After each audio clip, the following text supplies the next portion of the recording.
ಚಳಿಗಾಲದಲ್ಲಿ ಹೇಗೆ ಇಮ್ಯುನಿಟಿನ ಬೂಸ್ಟ್ ಮಾಡಬೇಕು? ಗಾರ್ಲಿಕ್ ಮತ್ತೆ ಜಿಂಜರ್ ಅಂದರೆ ಶುಂಠಿ ಮತ್ತು ಬೆಳ್ಳುಳ್ಳಿ ಸಹ ತುಂಬ ಒಳ್ಳೆಯದು. ಕ್ಯಾರೆಟ್ ಇರ್ಬೋದು, ಬೀಟ್ರೂಟ್ ಇರ್ಬೋದು, ಪಾಲಕ್ ಇರ್ಬೋದು, ಅಥವಾ ಮೆಂತ್ಯ ಸೊಪ್ಪು, ಪುದೀನ ಸೊಪ್ಪು, ಈ ಎಲ್ಲ ಥರ ಸೊಪ್ಪುಗಳಲ್ಲೂ ನಮಗೆ ಒಳ್ಳೆ ಇಮ್ಯುನಿಟಿ ಬೂಸ್ಟಿಂಗ್ ಪವರ್ ಇರುತ್ತೆ.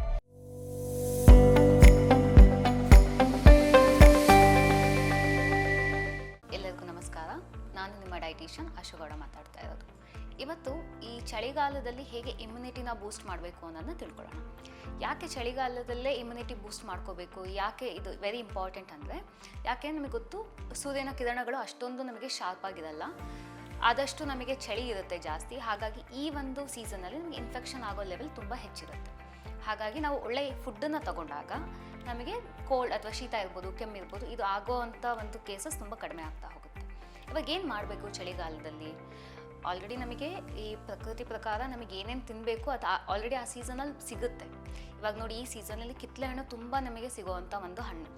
ಕಿತ್ತಳೆ ಹಣ್ಣು ನಮಗೆ ವೈಟಮಿನ್ ಸಿ ಇರುತ್ತೆ ಅದರಲ್ಲಿ, ಹಾಗಾಗಿ ಇದು ಇಮ್ಯುನಿಟಿನ ಬೂಸ್ಟ್ ಮಾಡುತ್ತೆ.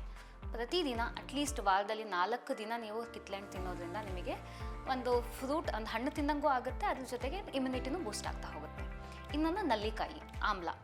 ನಲ್ಲಿಕಾಯಿಯಲ್ಲೂ ತುಂಬ ಒಳ್ಳೆ ಇಮ್ಯುನಿಟಿ ಬೂಸ್ಟಿಂಗ್ ಪವರ್ ಇದೆ. ಅದನ್ನು ನಾವು ಸೂಪರ್ ಫುಡ್ ಅಂತಲೂ ಸಹ ಕರಿತೀವಿ. ಹಾಗಾಗಿ ಇದರಲ್ಲೂ ಸಹ ವೈಟಮಿನ್ ಸಿ ಇರುತ್ತೆ. ವೈಟಮಿನ್ ಸಿ ನಮಗೆ ಏನು ಮಾಡುತ್ತೆ ಅಂದರೆ ಇಮ್ಯುನಿಟಿನ ಬೂಸ್ಟ್ ಮಾಡುತ್ತೆ. ಹಾಗಾಗಿ ಆಮ್ಲನ ನೀವು ನಲ್ಲಿಕಾಯಿನ ಉಪ್ಪಿನಕಾಯಿ ಆಗಿ ಮಾಡ್ಕೋಬೋದು, ಅಥವಾ ಪ್ರತಿದಿನ ಜ್ಯೂಸ್ ಮಾಡಿಕೊಂಡು ನೀವು ಕುಡಿಬೋದು. ಈಗ ಕೆಲವರಿಗೆ ಬೆಳಗಿನ ಜಾವನೇ ಜ್ಯೂಸ್ ಮಾಡ್ಕೊಳ್ಳೋಕೆ ಕಷ್ಟ ಆದರೆ ಮಿಡ್ ಮಾರ್ನಿಂಗ್ ಸ್ನ್ಯಾಕ್ಸ್ ಅಥವಾ ಈವ್ನಿಂಗ್ ಈ 4 ಗಂಟೆ ಹಾಗೆ ಬೇಕಾದ್ರೆ ಈ ಕಾಫಿ ಟೀ ಬದಲು ನೀವು ಪ್ರತಿದಿನ ನಲ್ಲಿಕಾಯಿ ಜ್ಯೂಸ್ ಕುಡಿಯೋದ್ರಿಂದನೂ ನಿಮಗೆ ತುಂಬ ಹೆಲ್ಪ್ ಆಗುತ್ತೆ. ಅದ್ರ ಜೊತೆಗೆ ಗಾರ್ಲಿಕ್ ಮತ್ತು ಜಿಂಜರ್ ಅಂದರೆ ಶುಂಠಿ ಮತ್ತು ಬೆಳ್ಳುಳ್ಳಿ ಸಹ ತುಂಬ ಒಳ್ಳೆಯದು.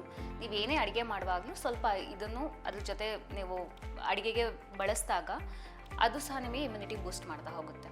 ಆಮೇಲೆ ನಮಗೆ ಈಗ ಸಿಗೋವಂಥ ಎಲ್ಲ ತರಕಾರಿಗಳು, ಎಕ್ಸಾಂಪಲ್ ಈಗ ಕ್ಯಾರೆಟ್ ಇರ್ಬೋದು, ಬೀಟ್ರೂಟ್ ಇರ್ಬೋದು, ಪಾಲಕ್ ಇರ್ಬೋದು, ಅಥವಾ ಮೆಂತ್ಯ ಸೊಪ್ಪು, ಪುದೀನ ಸೊಪ್ಪು, ಈ ಎಲ್ಲ ಥರ ಸೊಪ್ಪುಗಳಲ್ಲೂ ನಮಗೆ ಒಳ್ಳೆ ಇಮ್ಯುನಿಟಿ ಬೂಸ್ಟಿಂಗ್ ಪವರ್ ಇರುತ್ತೆ. ನಾವು ಪ್ರತಿದಿನ ಒಂದೇ ಥರ ತರಕಾರಿ ತಿನ್ನೋದಕ್ಕಿಂತ ಎಲ್ಲ ಥರ ತರಕಾರಿಗಳಲ್ಲೂ ಕೆಲವೊಂದು ತರಕಾರಿಗಳನ್ನು ಕೆಲವೊಂದಿನ ಪಲ್ಯ ಮಾಡ್ಕೊಂಡು ತಿಂದಾಗ ನಮಗೆ ಇಮ್ಯುನಿಟಿ ಬೂಸ್ಟ್ ಆಗುತ್ತೆ. ಆಮೇಲೆ ನೀವು ಪಲ್ಯ ಎಲ್ಲ ಪ್ರತಿಯೊಂದು ನೀವೆಲ್ಲ ಅಡುಗೆ ಆದಮೇಲೆ ನೀವು ಸ್ವಲ್ಪ ನಿಂಬೆಹಣ್ಣು ಅದ್ರ ಮೇಲೆ ಸ್ಕ್ವೀಸ್ ಮಾಡೋದ್ರಿಂದ ಅದು ಇನ್ನೂ ನಿಮಗೆ ಇಮ್ಯುನಿಟಿ ಬೂಸ್ಟ್ ಮಾಡೋವಂಥ ಪವರ್ನ ಹೆಚ್ಚಿಸುತ್ತೆ. ಹಾಗಾಗಿ ಎಲ್ಲ ಥರ ತರಕಾರಿಗಳಲ್ಲೂ ನಾವು ಸೊಪ್ಪುಗಳಿರ್ಬೋದು, ಅಂದರೆ ಪುದೀನ ಇರ್ಬೋದು, ಅಥವಾ ಪುದೀನಾನ ನಾವು ಪ್ರತಿಯೊಂದು ನಾವು ಅದನ್ನು ಜ್ಯೂಸ್ ಆಗಿ ಮಾಡ್ಕೋಬೋದು, ಇಲ್ಲ ಪುದೀನ ಚಟ್ನಿ ಆಗಿ ಯೂಸ್ ಮಾಡಿ ಅದಕ್ಕೆ ಸಹ ನಾವು ನಿಂಬೆಹಣ್ಣ ಸ್ಕ್ವೀಸ್ ಮಾಡಿಕೊಂಡು ತಿನ್ನೋದ್ರಿಂದ ಇಮ್ಯುನಿಟಿ ಬೂಸ್ಟ್ ಆಗ್ತಾ ಹೋಗುತ್ತೆ.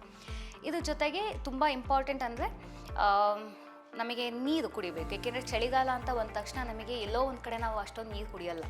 ಏಕೆಂದರೆ ಚಳಿ ಇರುತ್ತೆ, ಯಾರು ನೀರು ಕುಡಿತಾರೆ, ಬಿಸಿ ಮಾಡ್ಕೊಳ್ಳೋಕೆ ತೊಂದರೆ, ಬಾಡಿಗೆ ಬೇಡ ಅಂತ ಅನಿಸುತ್ತೆ ನಾವೇ ಬಿಡ್ತೀವಿ. ಆದರೆ ಮಿನಿಮಮ್ ಈ ಒಂದು ಕ್ಲೈಮೇಟಲ್ಲೂ ನಾನು ಹೇಳೋದು ಮಿನಿಮಮ್ 2 ಲೀಟರ್ಸ್ ವಾಟರ್ನ ಕುಡಿಲೇಬೇಕು. ಅಷ್ಟು ಕುಡಿದಿಲ್ಲ ಅಂದರೆ ಏನಾಗುತ್ತೆ ಅಂದರೆ ಬಾಡಿ ಡಿಹೈಡ್ರೇಟ್ ಆಗುತ್ತೆ. ಡಿಹೈಡ್ರೇಷನ್ನಿಂದನೂ ನಮಗೆ ಶೀತ, ಕೆಮ್ಮು, ಜ್ವರ ಬರೋವಂಥ ಚಾನ್ಸಸ್ ಇರುತ್ತೆ. ಅಥವಾ ಆಲ್ರೆಡಿ ನಮಗೆ ಶೀತ, ಕೆಮ್ಮು ಇದೆ ಅಂದಾಗ ಅದು ರಿಕವರಿ ಆಗೋಕ್ಕೂ ನಮಗೆ ಲೇಟ್ ಆಗುತ್ತೆ. ಯಾಕೆ ಅಂದರೆ ಬಿಕಾಸ್ ಆಫ್ ನಾವು ಚೆನ್ನಾಗಿ ನೀರು ಕುಡ್ದಿಲ್ಲ ಅಂತ.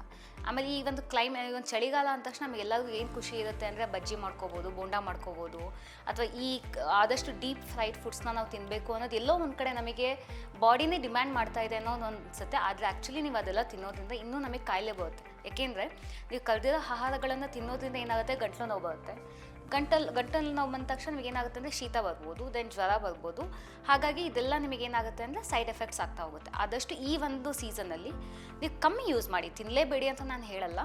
ಎಲ್ಲೋ ಒಂದು ಸಲ, ತಿಂಗಳಲ್ಲಿ 2 ಸಲ ತಿನ್ನೋದಕ್ಕೂ ಪ್ರತಿದಿನ ತಿನ್ನೋದಕ್ಕೂ ಡಿಫ್ರೆನ್ಸ್ ಇರುತ್ತೆ. ಆಮೇಲೆ ಏನೇ ತಿನ್ನಬೇಕು ಅಂದ್ರೂ ಮನೇಲೇ ಮಾಡ್ಕೊಂಡು ತಿನ್ನಿ. ಏಕೆಂದರೆ ನೀವು ಏನು ಎಣ್ಣೆ ಯೂಸ್ ಮಾಡ್ತೀರಾ, ಏನು ತರಕಾರಿ ಯೂಸ್ ಮಾಡ್ತೀರಾ ಅಂತ ಗೊತ್ತಿರುತ್ತೆ. ಹೊರಗಡೆ ಯಾವಾಗಲೂ ಯೂಸ್ ಮಾಡಿರೋಂಥ ಎಣ್ಣೆನ ನೀವು ತಿಂದಾಗಲೇ ನಮಗೆ ಕಾಯಿಲೆ ಬೀಳುವಂಥ ಒಂದು ಚಾನ್ಸಸ್ ಜಾಸ್ತಿ ಇರುತ್ತೆ. ಆಮೇಲೆ ಕಷಾಯ ಮಾಡ್ಕೊಂಡು ಕುಡಿಯೋದು ತುಂಬ ಒಳ್ಳೆಯದು.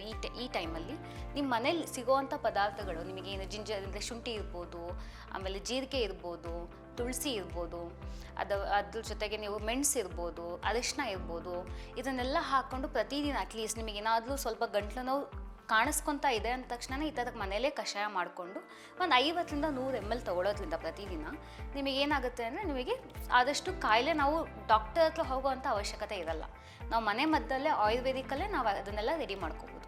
ಹಾಗಾಗಿ ಮನೆಯೇ ಬದ್ದು ಅಂತ ನಾವು ಎಷ್ಟೋ ಸಲ ಹೇಳಿರ್ತೀವಿ. ಅಂದರೆ ಮನೆಯಲ್ಲೇ ನಮಗೆ ಎಷ್ಟೋ ಒಂದು ಗಿಡಮೂಲಿಕೆಗಳಿಂದ ನಾವು ಆ್ಯಕ್ಚುಲಿ ಡಯಟಲ್ಲಿ ಮೇಂಟೈನ್ ಮಾಡ್ಕೋಬೋದು. ಹಾಗಾಗಿ ನಾವು ಕಷಾಯ ತೊಗೊಳೋದ್ರಿಂದನೂ ನಮಗೆ ಏನಾಗುತ್ತೆ ಅಂದರೆ ಇಮ್ಯುನಿಟಿ ಬೂಸ್ಟ್ ಆಗ್ತಾ ಹೋಗುತ್ತೆ.